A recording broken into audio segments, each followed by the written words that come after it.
Buddha's Teachings, 10 Courses of Wholesome Karma, translated by Venerable Bhikkhu Bodhi.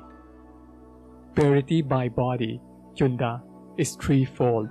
Purity by speech is fourfold.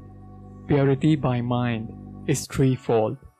And how, Chunda, is purity by body threefold? Here, someone, having abandoned the destruction of life, abstains from the destruction of life with the rod and weapon laid aside. Conscientious and kindly he dwells, compassionate toward all living beings.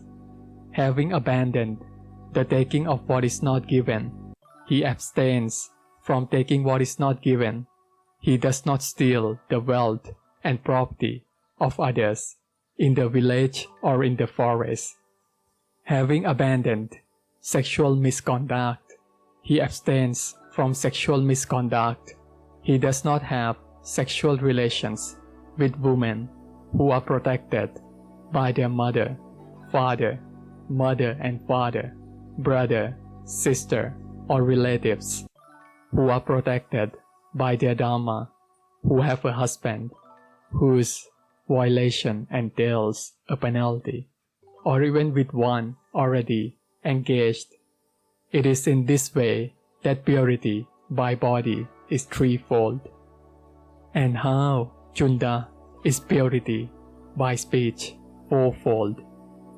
Here, someone, having abandoned false speech, abstains from false speech if he is summoned to a council, to an assembly, to his relatives' presence, to his guild, or to the court, and questioned as a witness thus: "So, good man, tell what you know."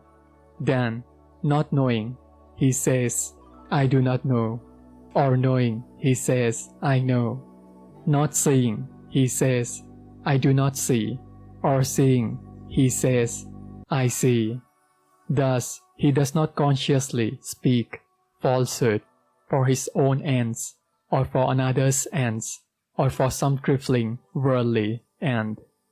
Having abandoned divisive speech, he abstains from divisive speech.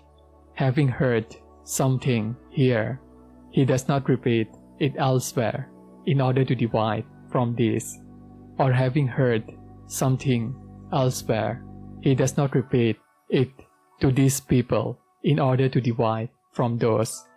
Thus, he is one who reunites those who are divided, a promoter of unity, who enjoys concord, rejoices in concord, delights in concord, a speaker of words that promote concord. Having abandoned harsh speech, he abstains from harsh speech. He speaks such words as are gentle, pleasing to the ear, and lovable, as go to the heart, are courteous, desired by many, and agreeable to many. Having abandoned idle chatter, he abstains from idle chatter. He speaks at a proper time, speaks truth, speaks what is beneficial, speaks on the Dharma and the discipline. At a proper time, he speaks such words as are worth regarding, reasonable, succinct, and beneficial. It is in this way that purity by speech is fourfold. And how, Chunda, is purity by mind threefold? Here, someone is without longing. He does not long for the wealth and property of others. Thus, "Oh, may what belongs to another be mine." He is of good will, and his intentions are free of hate. Thus, may these beings live happily, free from enmity, affliction, and anxiety. He holds right view and has a correct perspective. Thus, there is what is given, sacrificed, and offered. There is fruit and result of good and bad actions. There is this world and the other world. There is mother and father. There are beings spontaneously reborn.